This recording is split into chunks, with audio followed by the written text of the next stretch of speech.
ज्ञापन हिंदू सर्व समाज समिति ने सौंपा है। ये संघर्ष समिति ज्ञापन सौंपने के बाद भी शांत नहीं बैठने वाली। जैसलमेर जिले के दांगरी निवासी खेत सिंह के सभी हत्यारों को गिरफ्तार करने, उसके आश्रित परिवार को आर्थिक सहयोग दिलाने की मांग को लेकर हिंदू सर्व समाज संघर्ष समिति ने गुरुवार को कलेक्टर के माध्यम से मुख्यमंत्री को मांग पत्र प्रस्तुत कर पिछले 8 सालों में जैसलमेर में सांप्रदायिक सद्भाव एवं कानून शांति व्यवस्था को बिगाड़ने की घटनाओं की सीबीआई जाँच करवाने की मांग रखी है। मुख्य मांग तो अभी डांगरी गांव में जो नरसंस निर्मम हत्या की खेत सिंह की, उस हत्या को लेकर के सर्व समाज एकत्रित हुआ था और वहाँ एक मांग पत्र बना।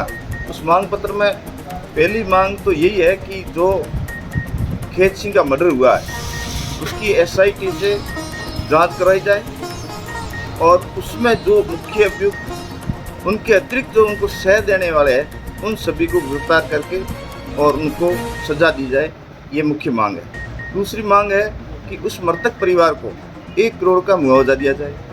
तीसरी मांग थी कि मृतक परिवार को एक नहर मुरबा आवंटित किया जाए और एक सरकारी स्थायी नौकरी किसी परिवार के सदस्य को दे, क्योंकि उस परिवार का ये हाल है कि मुख्य कमाने वाले को मार दिया गया, बच्चे उसके घर परिवार का पालन पोषण करना भी मुश्किल है। ये मांगे तो हमने इस डांगरी प्रकरण में रखी है मुख्यमंत्री जी के सामने। और इसके अतिरिक्त इस जिले सीमांत जिले में पिछले 5-7 साल से लगातार ऐसी घटनाएं हो रही है जो जैसे कोई षड्यंत्र, कोई अंतर्राष्ट्रीय कोई ऐसा गिरोह जैसे उनको एक अंजाम दे रहा है। सबसे पहले तो ये एक जो ठाट गांव है कोकर्ण का, उस गांव में बछड़े को काट दिया गया, जांच हुई मगर कोई सार्थक परिणाम नहीं आया। इसी तरह ओडानिया गांव में एक घटना हुई, खेतपाल जी का जो मूर्ति थी उसको तोड़ा गया। रामदेव तालाब में एक मूर्ति तोड़ी गई। कुछली गांव में मेघवाल समाज का शमशान घाट था, उसको अपमानित किया गया। मृतक जो दफनाए जाते हैं उनको भी नहीं छोड़ा। जैसलमेर नगर में महेश्वरी समाज के भूतड़ा एक जो मूर्ति थी उसको तोड़ा गया।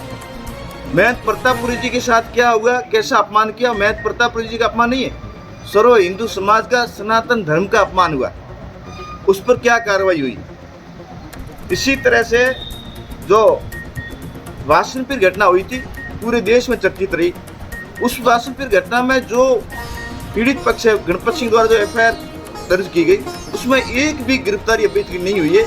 ये दर्शाता है कि कितना प्रशासन इस मामले में ढील अपना रहा है। ये ढिलाई, ये लापरवाही, ये आने वाले जैसलमेर के लिए बहुत खतरा महसूस करने वाली है। और इसी तरह से अभी भील समाज की बच्ची मोहनगढ़ में जो नाबालिग उसको उठा करके ले गए, गैंग रेप किया और मुख्य अभियुक्त अभी भी पुलिस की गिरफ्तारी से बाहर है, तो लोगों में आक्रोश है।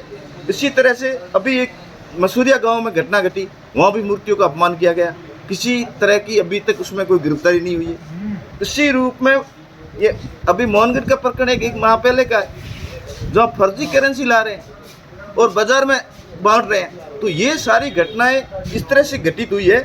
उन सारी घटनाओं से लगता है कि जैसलमेर का सीमांत जिला है, इसको कोई अंतर्राष्ट्रीय गिरोह या ऐसी कोई ताकतें हैं जो यहाँ अराजकता फैलाना चाहते हैं। अभी इसी डांगरी गांव में कुछ दिन पूर्व एक बैल था गोवंश, उसको निर्मम हत्या की, ट्रैक्टर से लाठियों से मिलकर के 15-16 आदमी उसमें शामिल थे, लेकिन 2-3 की गिरफ्तारी करके खाना पूर्ति कर दी। इन सभी घटनाओं से इतना आक्रोश है कि जैसलमेर की सर्व समाज मिलकर के मुख्यमंत्री जी से मांग करते हैं इसकी कोई उच्च स्तरीय सीबीआई इंक्वायरी हो इन घटनाओं की, कि इनके पीछे कौन कौन तत्व है, कहाँ से इनको फंडिंग हो रही है या कौन इनको करवा रहा है। ऐसे शांत जिले में, सीमावर्ती क्षेत्र में इस तरह से राष्ट्र विरोधी और सनातन विरोधी गतिविधियाँ जो हो रही है उसको रोकने के लिए हमने मुख्यमंत्री महोदय को एक ज्ञापन सौंपा है, जिसमें मुख्य मांग डांगरी के साथ साथ अन्य जिले की जो इस तरह की घटनाएं हुई है उन सभी मांगों को उसमें शामिल किया गया। ज्ञापन हिंदू सर्व समाज समिति ने सौंपा है। ये संघर्ष समिति ज्ञापन सौंपने के बाद भी शांत नहीं बैठने वाली, क्योंकि ज्ञापन देने के बाद हमने मुख्यमंत्री जी को ये सारे मुद्दे बताए हैं। अगर इन मुद्दों पर कोई कार्रवाई नहीं होती है, पूरे जिले में सीमावर्ती क्षेत्र में एक जन जागृति, जन आंदोलन खड़ा किया जाएगा, ताकि इसके ऊपर एक ऐसी सख्त कार्रवाई हो कि ऐसी घटनाओं की पुनरावृत्ति इस जिले में नहीं।